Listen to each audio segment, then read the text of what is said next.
All right, everyone. Welcome into No Layups. David Nuño, Raheel Ramzanali, and we've got ourselves a little packed little show. Am I right?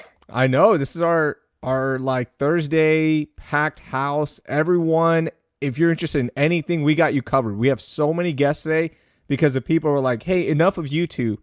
Can we get more of other people?" So that's what we're doing. We're gonna get it going with Ben Reiter, who has a new podcast out called The Edge, Houston Astros, which deals specifically about the cheating scandal. Right? Everyone remember the Astros did cheat. I get it. It's not fair because other teams are Whatever. doing all that. But this is a really interesting documentary style breakdown of what happened with the Houston Astros, specifically when it comes to the cheating. Ben's going to join us. He's written a book about the Astros. He's the one that notoriously said that the Astros were going to win the World Series in 2017. So he is very well versed with the Houston Astros, and we'll talk some baseball with him as well. So we'll Yep. start it with that. And then we have Oh, we've got a couple other ones. We got Brian Ching later on in the show. In the middle of the show, we got Booker T, right? Yeah.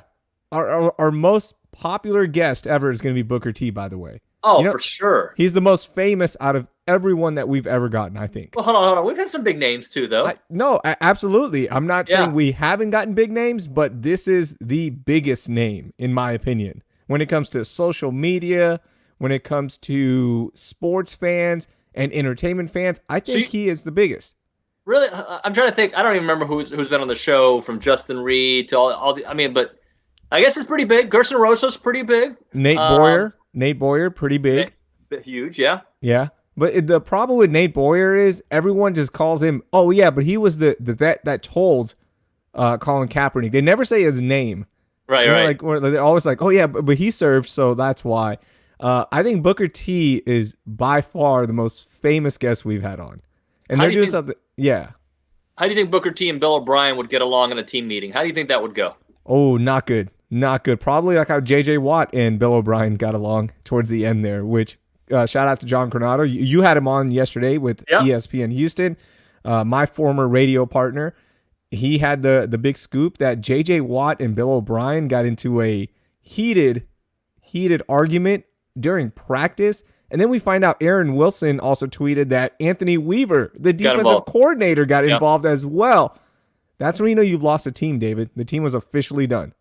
So in the past, when he'd get into fights with people, he would trade them or get rid of them, right? Brock Osweiler, apparently. And Brock had to go because he was terrible. But, after you get rid of everybody and everybody left is your people and you're fighting with them too, look, there's a part of me that feels bad for Bill because you feel bad when people lose their job. But from a sports perspective, all right, I'm putting myself in that sports perspective. He had to go.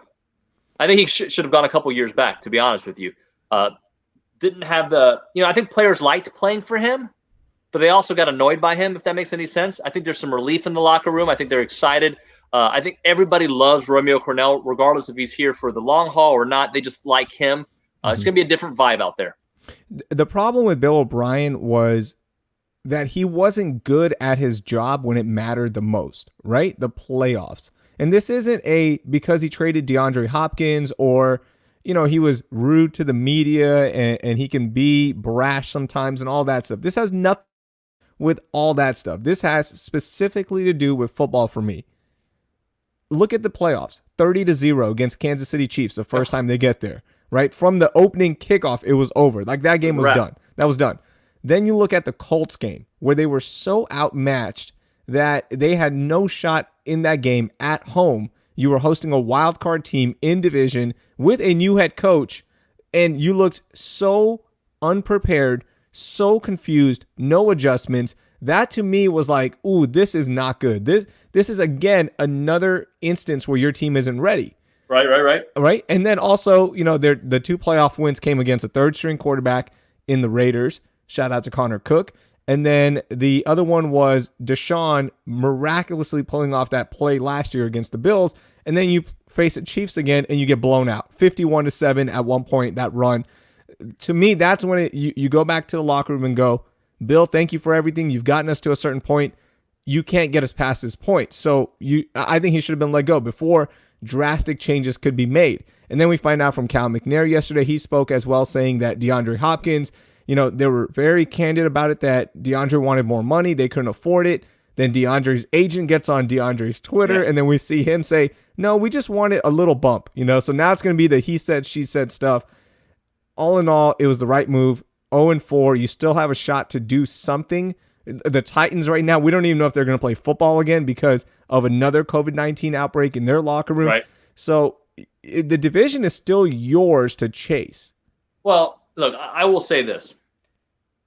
Take away the football side of things, trading DeAndre Hopkins for nothing is a fireable offense. Absolutely. Just that alone. Yep. Okay? Alone. Can I believe and buy into that they needed to trade him to be able, what Cal said yesterday, to be able to keep Deshaun, to be able to keep Laramie? I get that. That I believe. And I know that there's the philosophy that you don't need to pay high wide receiver wages to have a winning football team. All that I can believe. All I ask is if you get a lot of value back. Right? DeAndre Hopkins should get more value than Stephon Diggs did. So that's fireable. The embarrassment in the playoffs, fireable.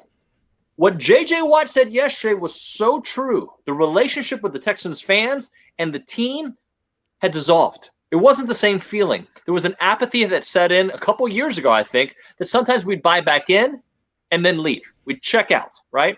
So when you ask the hypothetical question, it's not hypothetical. They're going to have to figure it out. Who do I want? I want a guy that may not work, but I like him. I like what he brings to the table. You're going to be able to guess what I'm going to say, right? Who do you think I'm going to say? Josh McDaniels? Oh, Dabo. Okay, you want Dabo. First off, I love Dabo. When I did sports radio, I had him on the show a couple times. Couldn't be nicer. And that, for me, goes a long way. He's won at Clemson, made them a national brand, right? That doesn't mean that translates to the NFL. I get that. But I believe now the NFL is different than it was 10 years ago, where these new offenses are now what college football used to look like and still looks like. Yeah, I think Deshaun loves them. Yeah, absolutely. I think the Deshaun factor is the number one thing. Whoever the new head coach is going to be, it's going to have Deshaun's stamp of approval because he is your franchise quarterback. He's going to be here for the long term. He has to be on board with that hiring, in my opinion. Just like in the NBA, Kyrie and Kevin Durant, they had to make sure, like, hey, Steve Nash, you guys good with this? Absolutely, right? But no, look, that's what it is. It's player empowerment. I don't agree with it at all times, but this is what it is.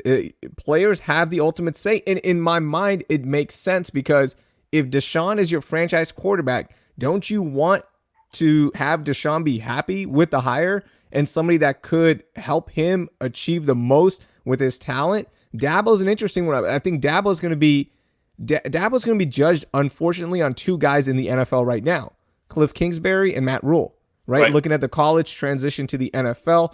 Unfortunately, that's a lot of the comparisons you'll get is, okay, do college coaches really work in the NFL? Right? But if they're all in the NFL, then someone's going to work because they're all coming in. It's becoming power in numbers, right? So that's fair. The other thing is, I think your number one choice, Raheel, and you probably agree with me here, would probably be Eric Bieniemy. Yes. But Eric Bieniemy is probably, and I don't know the dude, so I don't have any insight. Why would he leave Kansas City when we all believe that Andy Reid's going to retire, if not at the end of this year, at the end of next year? Like, if he just holds out, he's got the Michael Jordan of the. I mean, I know the Dabo calls Deshaun the Michael Jordan, but right now it's Patrick Mahomes. Here's why. Because remember, we thought Bill Belichick was going to retire. We always thought, like, hey, this is going to be Belichick's last year. Josh McDaniels, coach in waiting. He's been coach in waiting now for 3 years. That's why. And there's more money in that time, unless Kansas City goes, hey, we're about to pay you $6 million a year. We're about to give you coaching money. Then that's why you leave. And then you also leave because this is your shot to run your operation right now, not wait for a potential step down. Because, man, what if Andy Reid wins another Super Bowl and he's re-energized? He's going to be there another year. And he doesn't win the following year. And he's like, yeah, I got to prove myself. Then he's right. You don't know what's going to happen. This one, if the Texans call and they go, Eric, we want you to come interview for this job. We want to see if you have it. And they go, here's your job. There is no guessing. This is it. This is your job. This is your chance to put your fingerprints on a franchise and build things your way. So that's why I think he would leave. And because you have Deshaun Watson, because you have a great starting point that other jobs might not have. Yeah, and look, there's some other names out there that are attractive. But at this point, that's my 1A, 1B, or both of them just ones, right? Mm-hmm. And there's some other really good candidates out there, and I'm sure somebody will emerge this year as well. But hey, before we get Ben Reiter on the show, he's going to be joining us here shortly. Can we talk a little bit about Greinke? Like, I'm kind of feeling so. For those of you watching the show live, Zach Greinke is about to pitch. Those of you listening later, stay with us, please. He's about to pitch here in a little bit, in about an hour and 15 minutes.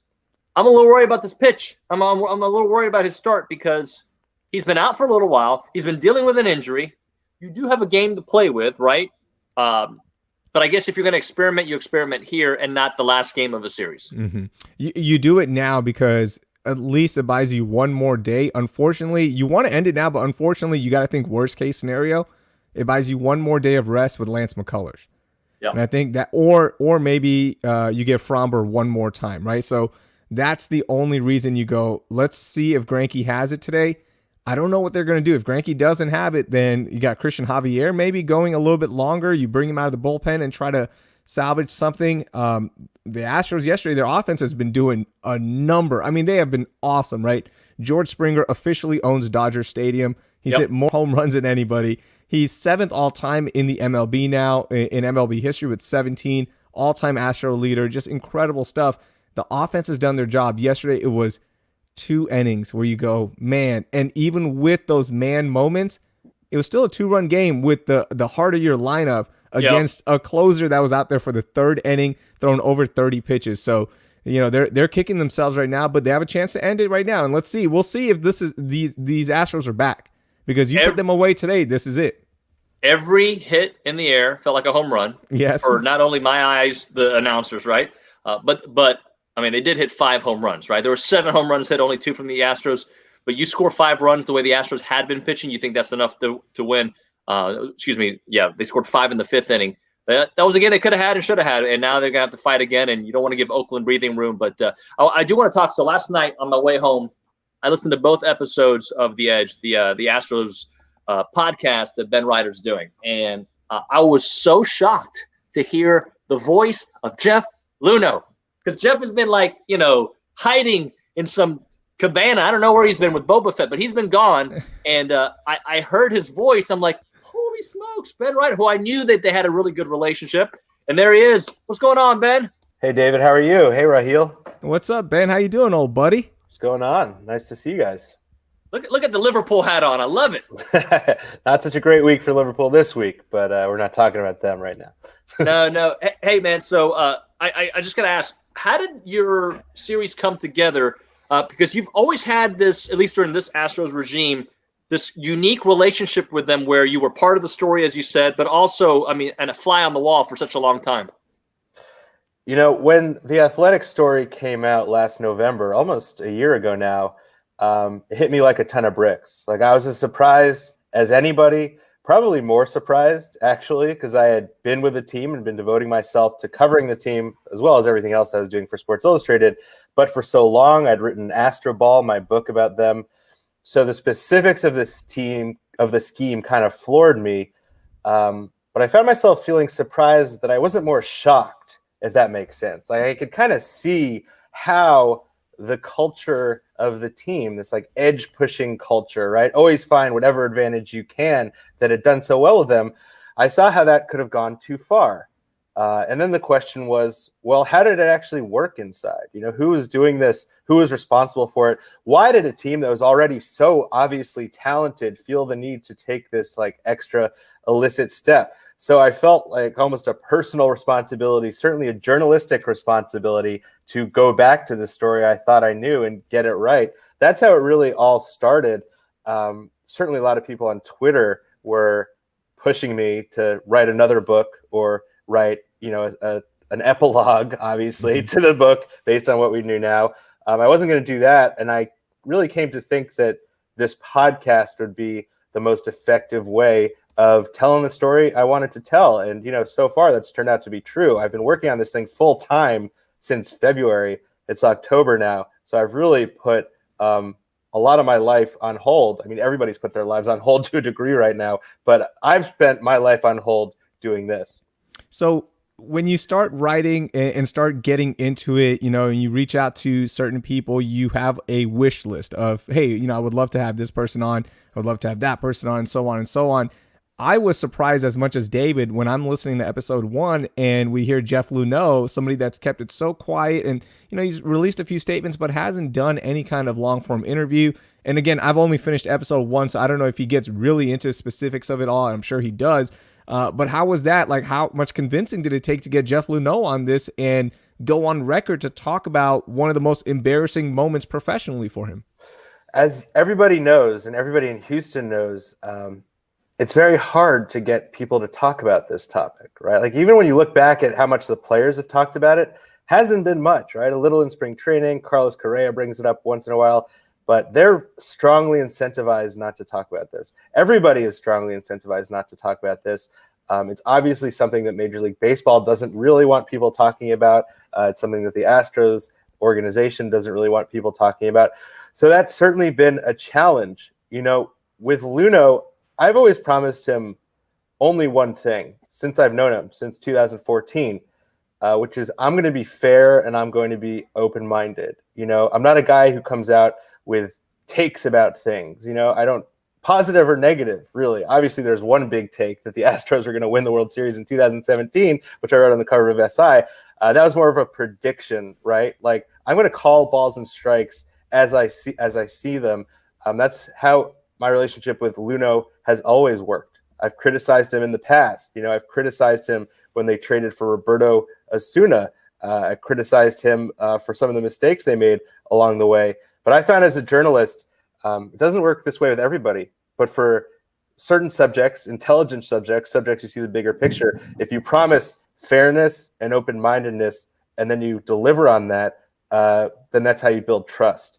I don't know. He hasn't told me this. But I think that his decision to cooperate with me and actually to speak for the first time publicly at all about any of these topics is from that foundation.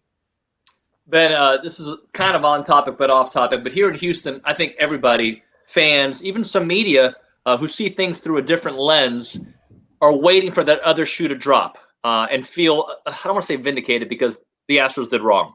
But we all feel at some point that Yankees' letter is going to become unsealed. We're going to find out this or that. Does it really matter when it comes to the Astros from a national perspective if other teams start to go down the way? Because Boston kind of went down, but it's not been the same repercussions. Well, Boston went down twice, actually, and it hasn't been the same repercussions, as you say. I'm not interested in absolving, right, or vindicating anybody with the Astros. And that's not the goal of my project. I don't think that anybody is. What I'm interested in is finding the truth, right? Is shining sunlight on all these things that have been in the dark, not just since 2017, but have remained in the dark since last November, right? And part of that is who exactly within the Astros is responsible for this? What were the cultural circumstances that led to it? Why did they do it? Again, that question about why did probably the best team anyway feel the need to take this extra step. It almost reminds me of, somebody like Alex Rodriguez, already the best highest paid player in baseball, taking steroids, right? Like, there's some kind of moral similarity to there as far as the calculus. But part of finding the truth, guys, is also trying to investigate the state of the league, the atmosphere in which this happened, and what else was going on that might have led Astros players to do this. Right? Like, it's not a matter of whataboutism. Like, I don't find that to be a compelling argument. Like, oh, if the Yankees are doing this too, that excuses what the Astros are doing, or if any number of teams are doing this too. It's a matter of understanding the broader truth. That's what this is all about. Astro Ball was such a great book. When I was doing radio, you came on with me. We talked about it. I told you it reads like a Netflix show, so it's a really fun read, and this podcast is set up similar. For you, which one was harder to do, writing a book or writing a podcast and taking a stab at this for the first time? It sounds crazy, in part because I'm working with a team on this podcast, a team that really knows what it's doing. They made Slow Burn and Fiasco. Some of your listeners might listen to some of those fantastic podcasts. Love Slow Burn. But making the podcast is harder for me, right? I mean, it's taken more time already, right? I wrote that book in an off season, and not that I worked incredibly hard on it every day, but I kind of knew how to write a book. I hadn't done it before, but I obviously knew how to write a long article, right? A long feature story, as I've done for SI for, a dozen years at that point, maybe even a little bit longer than that. So that was kind of, writing 10 or 12 long features and linking them together. And I had that base and I knew what I was doing. This is an entirely new discipline for me. Obviously, it shares some things as far as storytelling and developing characters and, getting to the bottom of things. But as a medium, it was entirely new. It's been challenging. I find it really invigorating. I'm working with these brilliant people who are really helpful to me. This is probably the hardest thing I've ever worked on in my life. And I'm glad that it's coming out now and then people are actually able to hear it finally. So then kind of take me through what we can expect. Raheel doesn't like spoilers, so don't tell him too much about episode Right. 2, but we can go beyond that. Are you going to get into the Todman situation? Are you just trying to find the fabric of everything that was happening there with the Astros? Dave, I really want listeners to discover what the podcast is about as they get to it.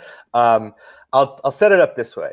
Okay, we have 2 episodes out right now that you can listen to right now, not just on Apple Podcasts, but you can get them wherever, Spotify, wherever else you might get your podcasts.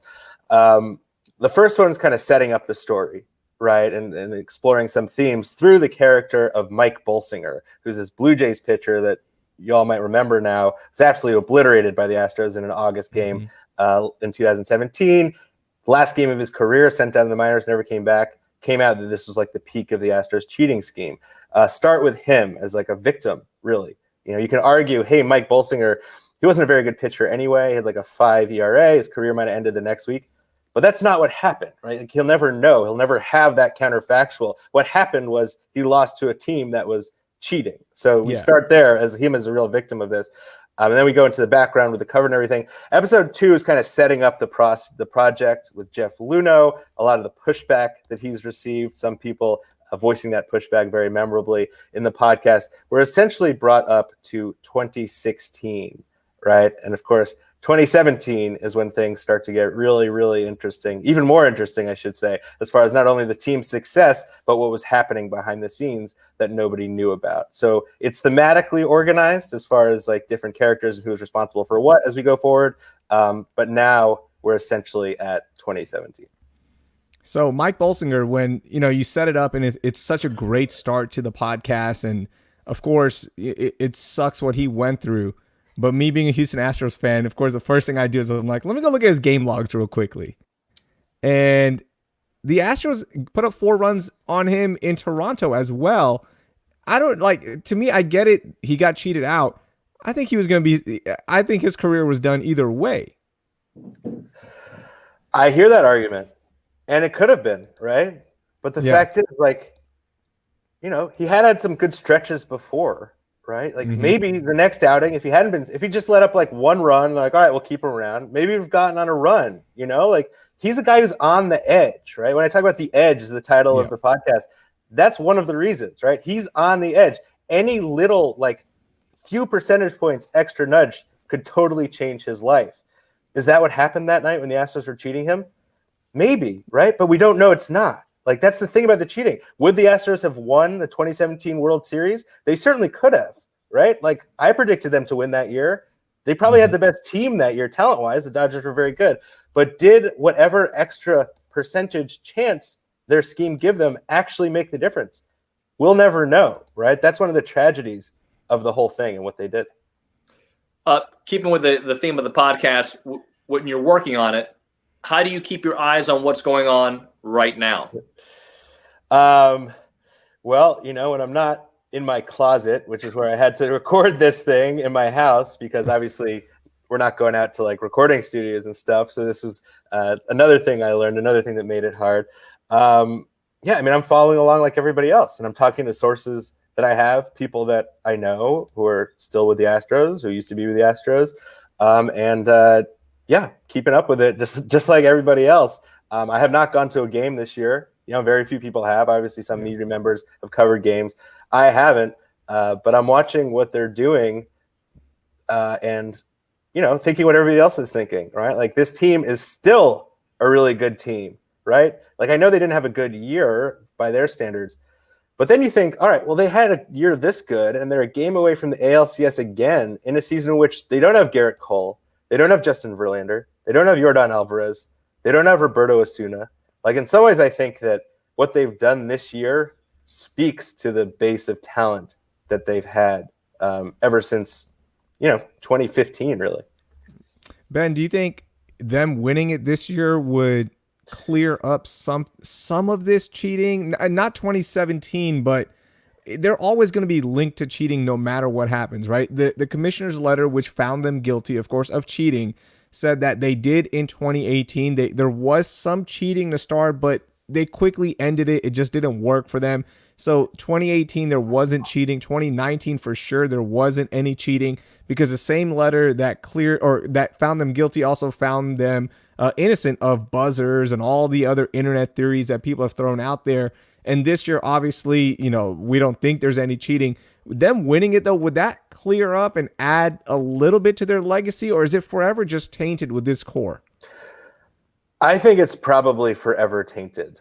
I think even for a lot of Astros fans, I mean, I've talked to a lot of Astros fans who would say, I'll never see that team the same. I waited my whole life for this world championship. This happened right after Hurricane Harvey. It was almost like a dream, right? And I fully bought into its authenticity. And even though they were still obviously really talented, the fact that it wasn't clean has tainted it for me forever. Certainly fans from other cities will feel that way. But I think we can separate them, right? Like, yeah, it was tainted, but that does not mean that everything that the organization built over the course of this decade was fraudulent, right? It wasn't. And that's one of the things I'm trying to sort out in the podcast. Like, how much extra can you ascribe to the sign stealing? Just Ben, just some closing thoughts on the passion that you have for this storytelling. You told us the why, but how much has it been therapeutic for you throughout the process because of the stuff you knew before and where you are now? I wouldn't say therapeutic, right? Like, I would say that I felt a great sense of personal responsibility to get the story right. And that's what's driven me through this. So to feel like I have gotten to the bottom of a lot of things, and that the world is going to hear that as the series goes on over the next month or 5 weeks, that is a valuable feeling for me. But I wouldn't put it as therapeutic or cathartic or anything like that.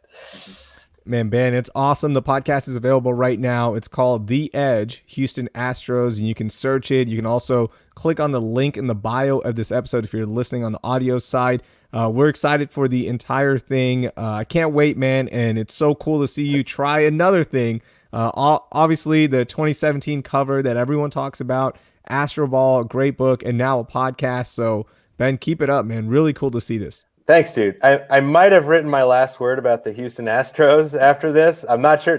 I thought I had already after I wrote my book, but something tells me that this is a story that's not going away.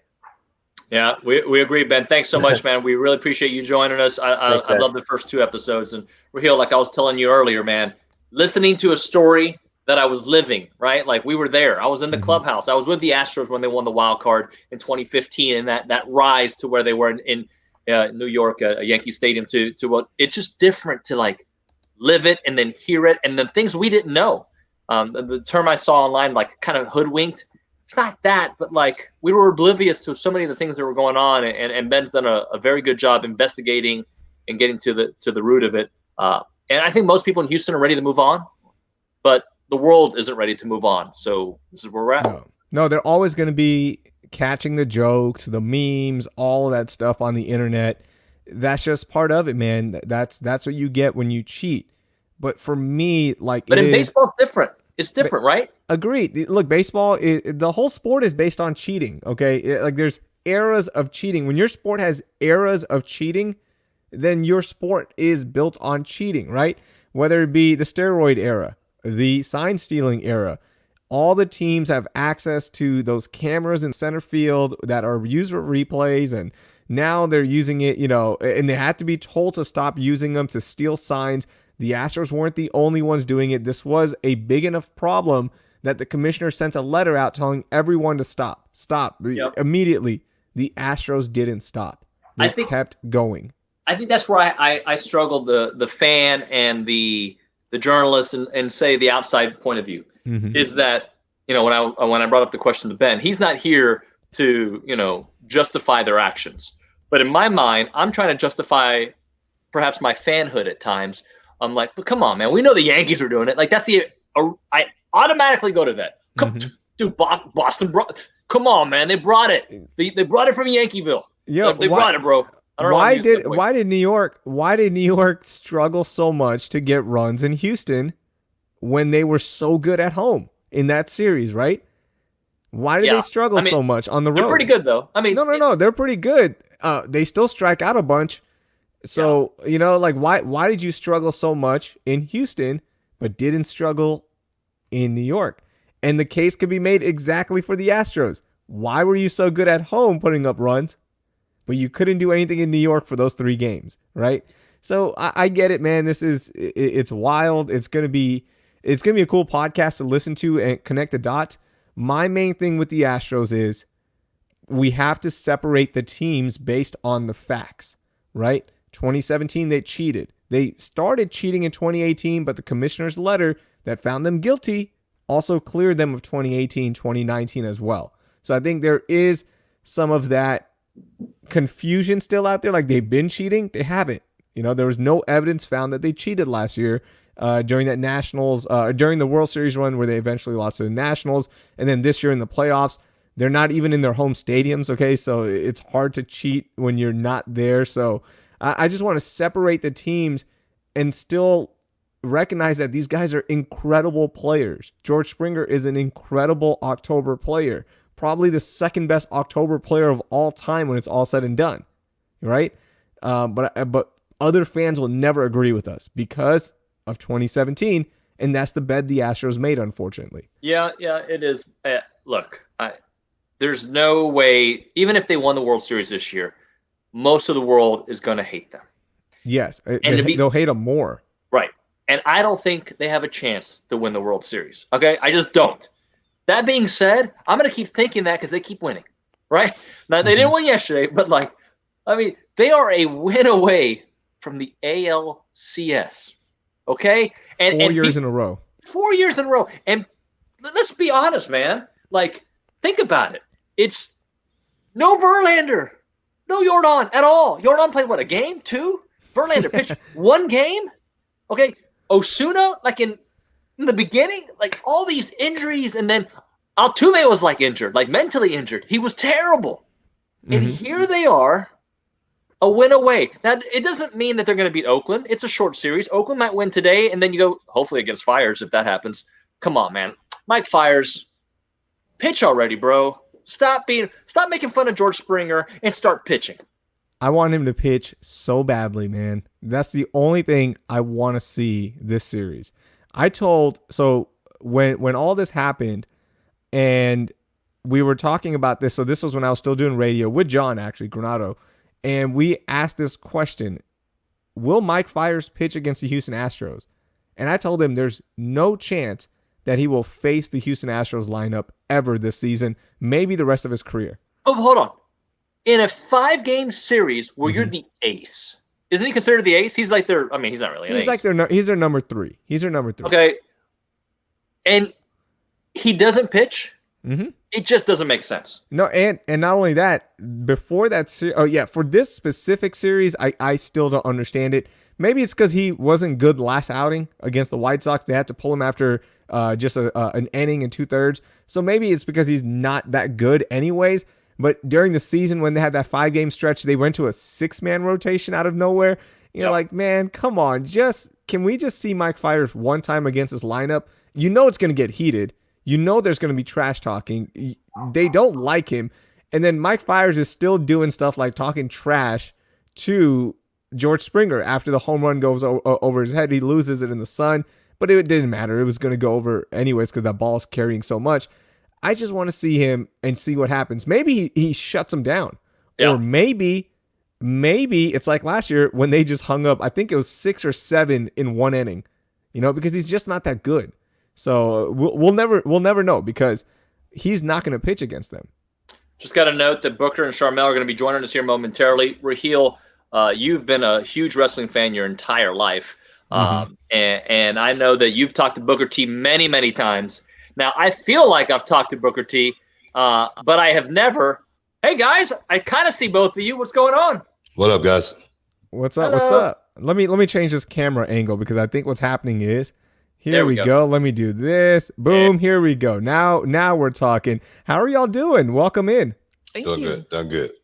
So tell us. Yeah, go ahead, Nuño. I was just going to say, tell us what's going on this weekend, because the way I read it, I'm like, this is the coolest event in Houston. We all got to be there. I want to hear from your words.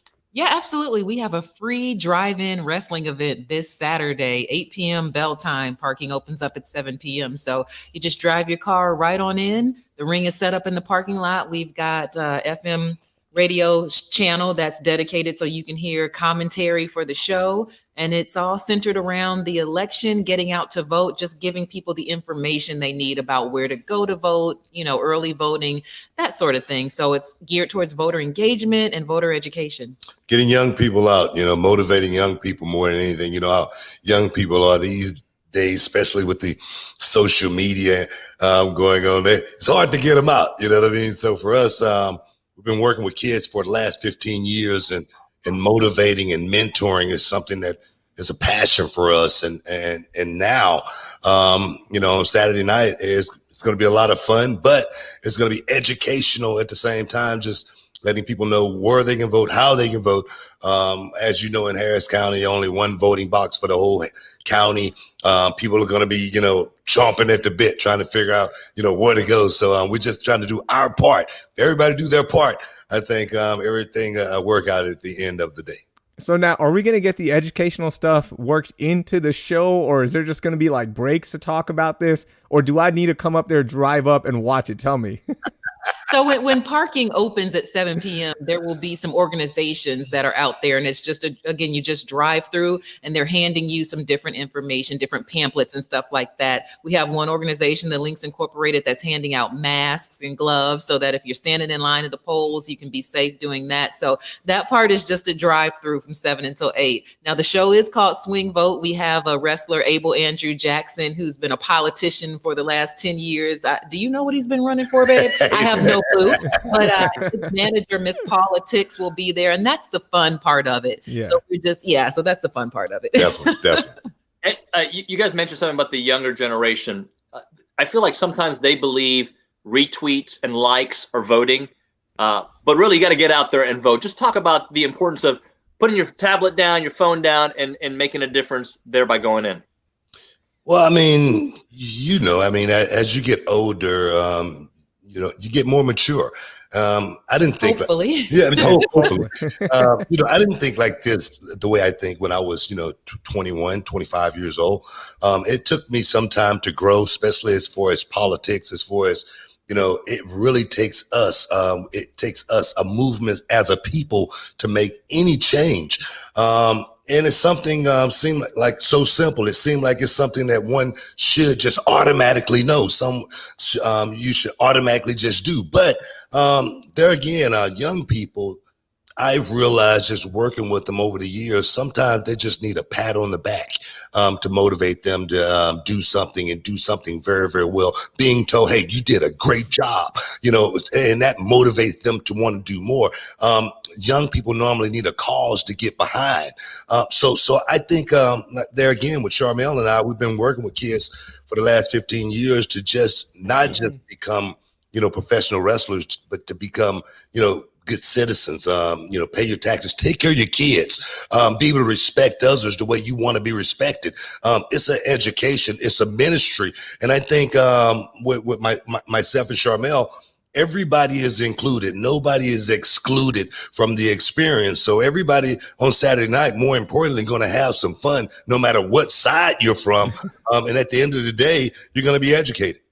So working with the youth, and I work with the youth a lot as well. The problem that we all run into is impacting change, right? Like we can tell them, hey, you can make a change, you can make a change. And we've seen so many great movements in the last 6 months with social injustice and correcting that and letting your voice be heard and making that change that you want to see in the world, right? We talk about it, but sometimes those changes don't happen. What do you do then when you're talking to the youth, when you're telling all these kids like, hey, we can make a change, and sometimes that change doesn't happen? And same thing with the election, right? Like there's going to be, hey, go vote, go vote. And it might not go your way no matter how you vote. So there's going to be a side that loses, right? How do you teach them about failure on a scale like this? Well, the thing is, we just have to teach them to keep going. You said it right. Your side or the person that you pick might not win. Mm-hmm. But another thing that we're doing, again, is educating, because a lot of times we find that people don't vote all the way down the ballot. They might just vote for the presidential candidate. But we're stressing the importance of state and local elections. You really have to do that on the state and local level to make some serious change. If there are some issues that are bothering you, those issues won't change unless you vote people into office who are addressing those particular issues. And if you don't vote, they won't get addressed. They won't get changed. But, Nipsey said it, this is a marathon, right? Yep. We have to keep going. We have to keep going. It's not just a little sprint. It's not a short race. It's a marathon. Rest in peace. As well as we, I'm 55 years old. And when you get, to become, the age that I am, a lot of people feel like they know it all. For me, I'm willing to, put the young person in the driver's seat and I sit in the passenger seat and just navigate and try to figure out exactly which way we need to go. And I think that's one of our biggest problems these days, is not giving the young person, that stamp of approval and say, hey, this is your thing. The future is yours. It's going to be up to you to determine how this thing all play out in the end, because people like me, I'm not going to be here. It's going to be up to you to give that young person that responsibility. I think they'll be willing to take that baton, more importantly, and go across that finish line with no problem. We see a lot of drama, obviously, in wrestling. We see some drama in politics. But Booker T, I got to talk to you, man. What about the Texans, man? Bill O'Brien trying to wrestle with JJ. What's up with that? Hey, man, it's change coming to Houston. Hopefully some leadership is going to come to Houston. I already put in, my recommendation to finally get someone here like a Tony Dungy that's going to take this city into the right direction. I'm talking about from on offense, defense, and off the field as well. You got to have somebody you respect in that position in order to, line everybody up. I say the team is like butterflies, man. They're all over the place, but you got to get those butterflies to be able to line up and fly straight. And I think somebody like Tony Dungy can actually do that here in the city of Houston.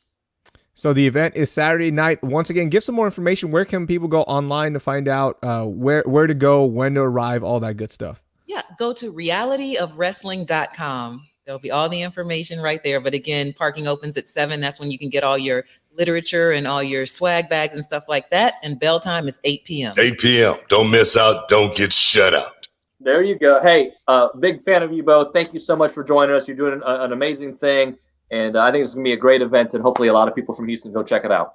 All right. Appreciate it. Thank you. Thank you. See y'all later. And Booker T had the guy. I didn't think of Tony Dungy. Like, I forgot he's a thing. Like, like Bill Cowher. That was like 20 years ago. Tony Dungy's still kind of in that soft spot. We can bring him back in.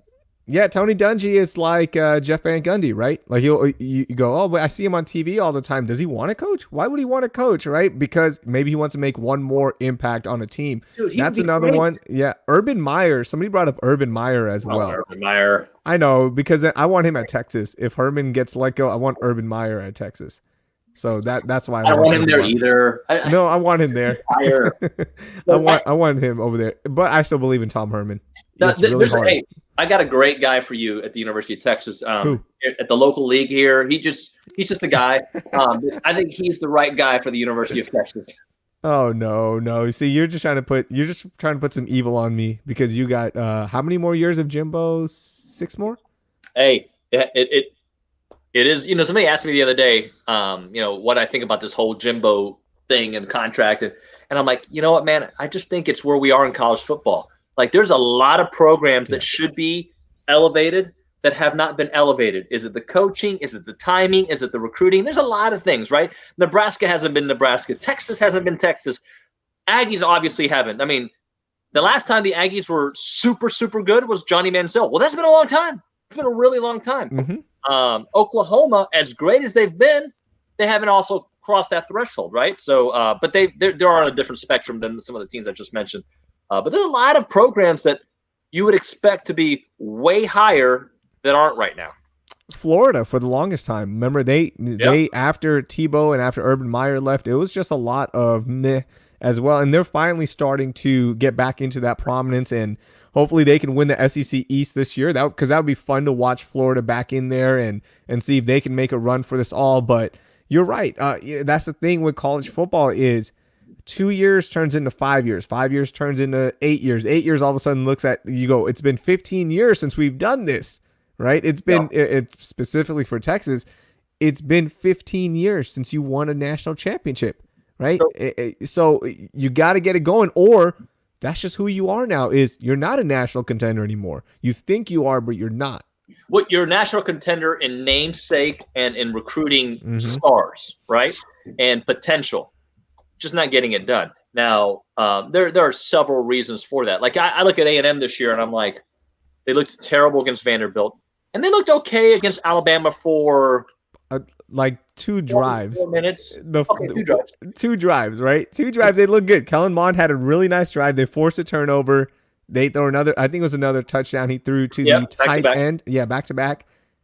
They look good. Yeah, for like 8% of the game. Well, hey, but who looks good against Alabama except Clemson? That's true. Georgia always looks good against Alabama. Always. Yeah. And that their stock goes up because of that one game, and then they lose to Texas. Hey, and by the way, it's pretty exciting. So obviously they're taking on Florida this weekend. The Aggies are. Kyle Trask, I did a story with him this summer. He's having a nice year. De'Aaron King is having a great year with Miami. Amazing year. Dude, I just want my Houston people to be there on the Heisman stage. That'd be great. Yeah. I'm so happy for De'Aaron King, man. You know those 2 guys played together, right? And man, they were. Kyle Trask was backing him up, right? And then Florida came in with a late offer, and they're like, well, come on in, and nothing ever happened, right? And then eventually Trask got the starting job, which is awesome. That would be so cool to see high school teammates on the stage. Wouldn't that be awesome? To see Sam Ellinger take the trophy while they're watching. That'd be awesome. So the show's going to shift to one of our best friends, our buddy.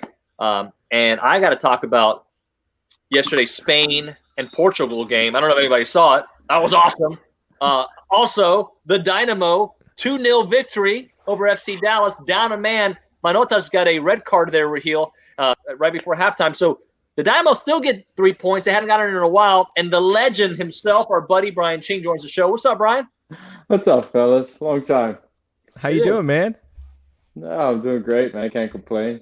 Busy.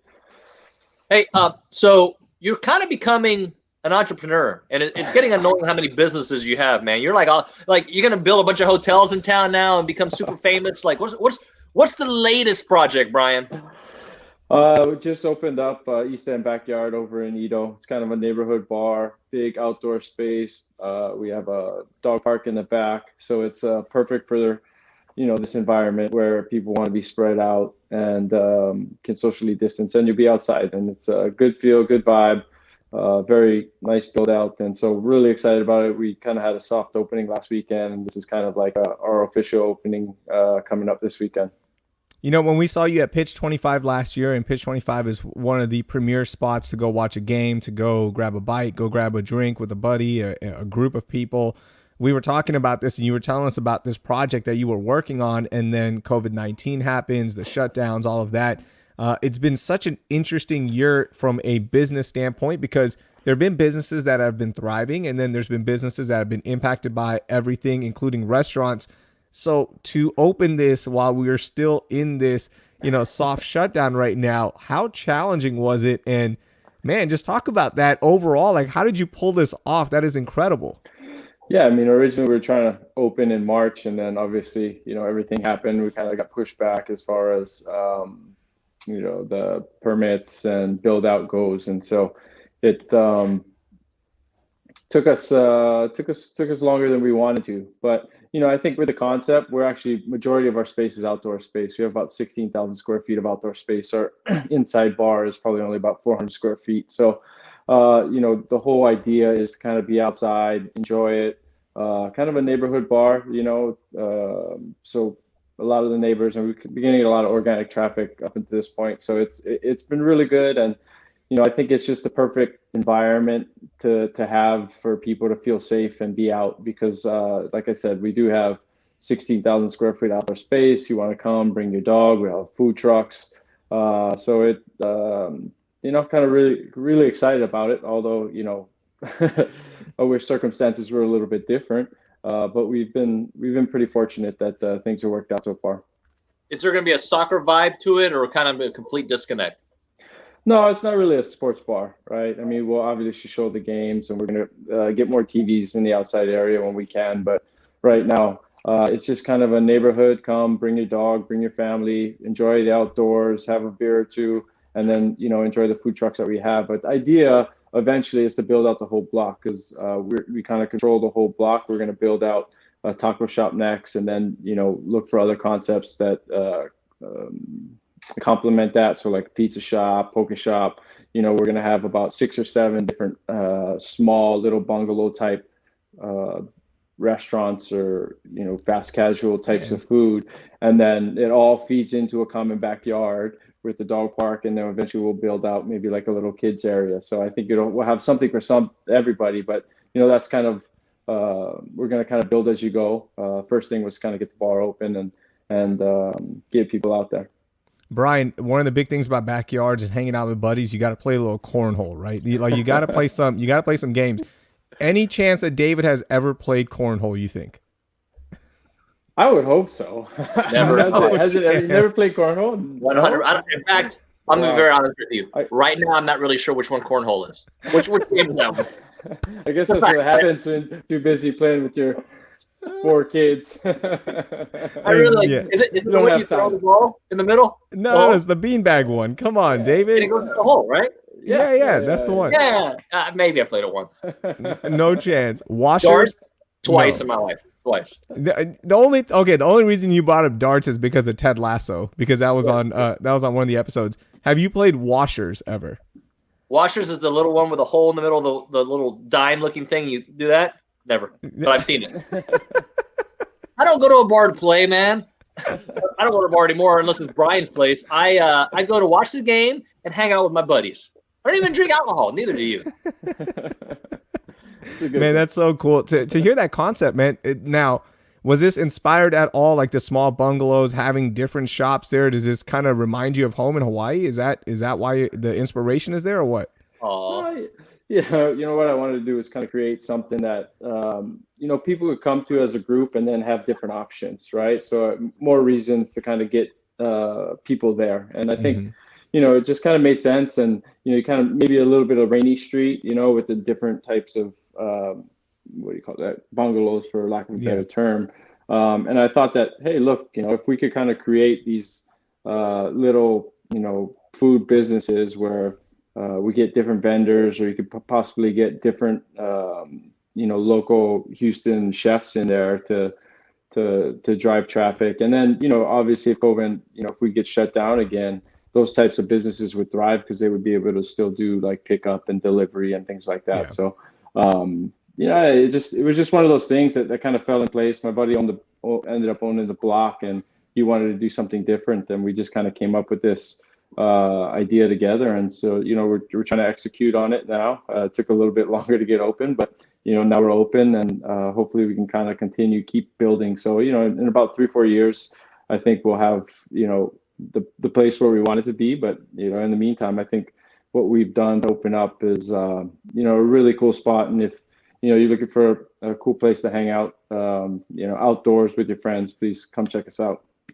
1105 Sampson in East Downtown. Brian, I ran across this tweet earlier today, and I'm just going to read it to you and ask you about the health of U.S. soccer. You've got 10 different players on Champion League rosters from the U.S., Conrad De La Fuente and Sergio Dest at Barcelona. You got Pulisic, obviously, Gio Reyna doing some big things. You got Weston McKennie starting there for Juventus. Just talk about the health of U.S. soccer, man. From afar, what you've been seeing.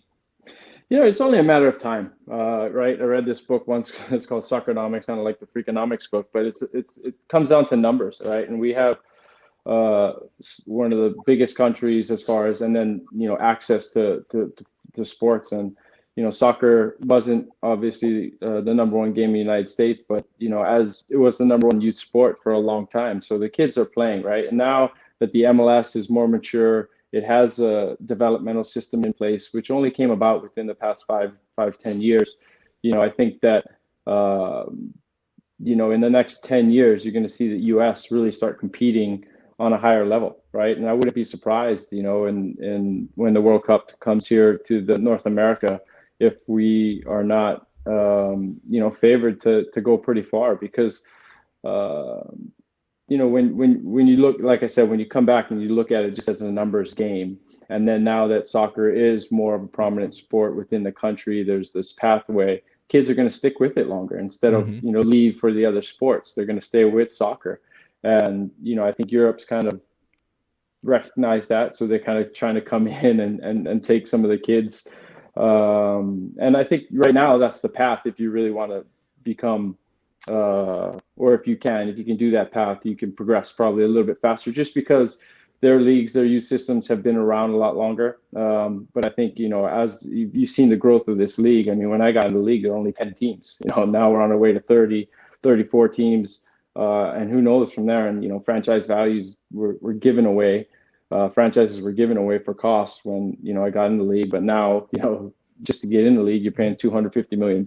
So, soccer's come a long way. And I think it's going to be, the development of the American players is going to start happening a lot quicker and a lot faster. Because when I was on the national team, the average age of the best players was probably, close to 30, right? 27, 28. Now you're looking at the national team and you're looking at these guys, 18, 19-year-olds playing with some big teams, getting some big experiences week in and week out, high pressure games, Champions League experience. And that's only going to help accelerate the development of the U.S. players. And I think, along with that, those players going over there, right, I think our league is going to start picking up and developing. But I think that one of the biggest things and the hardest things for our MLS to kind of, and North America compete with, is the Champions League, because Europe is always going to have that, right? And that's an established thing. And that's, probably the premier competition when it comes to soccer. So I mean, that's one big caveat that I think we're going to have to try to compete with in the future, to consistently bring in the best players to our league. But having said that, I think the American players are going to develop quicker and faster, and you're seeing that through a number of teams already. Man, it's awesome, Brian. Really cool stuff. I can't wait, man. Like, yeah, Nuño and I have been talking about it, just to see some of these young guys get those key, stressful moments in the matches, and they'll only get better. 2022 is right around the corner, and then by 2026, man, I mean, like, these guys, they're going to be grown men, right? It's not going to be just 18, 19-year-olds anymore. These are going to be guys with experience, so we can't wait. By the way, East End Backyard opening tomorrow, so officially open on Friday, October 9th. Everyone go check it out. Make sure you're following Brian and East End on Instagram. You're posting really cool snippets of it, man. We're so happy to see all your success and proud of it, man. Thanks, guys. I miss getting on there with you guys back in the day with Ken Hoffman. It was different times.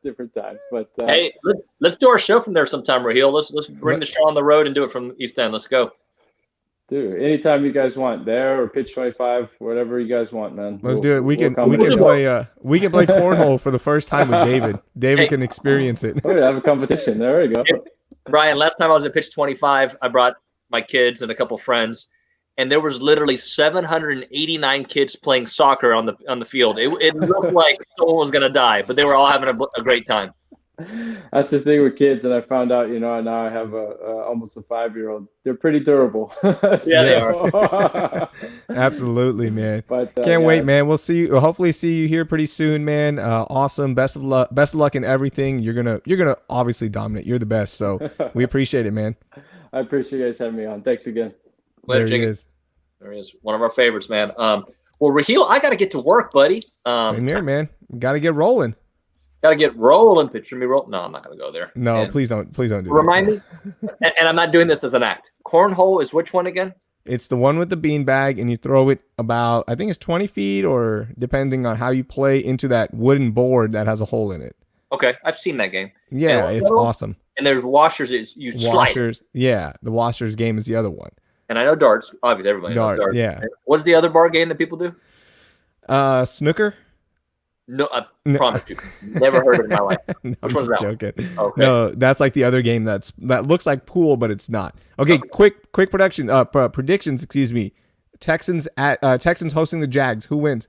Texans. All right, I got Texans as well. Texas OU. Who wins? OU. Texas. A&M Florida. Who wins? Florida. Florida. I say it's Florida. Florida. All right, man. Good show today. That was packed. I appreciate all of our guests for joining us and appreciate all you for watching and listening to No Layups. Make sure you watch us on your connected apps. Fire Stick, available there on the ABC 13 app, Roku, and Apple TV. Download it and binge all of our episodes. Hey, I want to see if people are still listening. I'm going to say a code word, and then I want them to either send us the code word on social media. Yeah, on one of our social media platforms, okay? What word should we do? Let's do something. And I want to see why. Like, it says people are watching, but I want to hear. Okay. Code word is going to be backyard. In honor of Brian Ching, the code word is backyard. You just want them to tweet us that? It's Yeah, going to look really weird. I know that's gonna be hilarious. Like, why How is Backyard Bonanza? backyard bonanza? I Boom. like it. That could be our Bonanza. new podcast, Backyard Bonanza. Yeah, about the Astros. All right, man. I'll talk to you later. See you guys.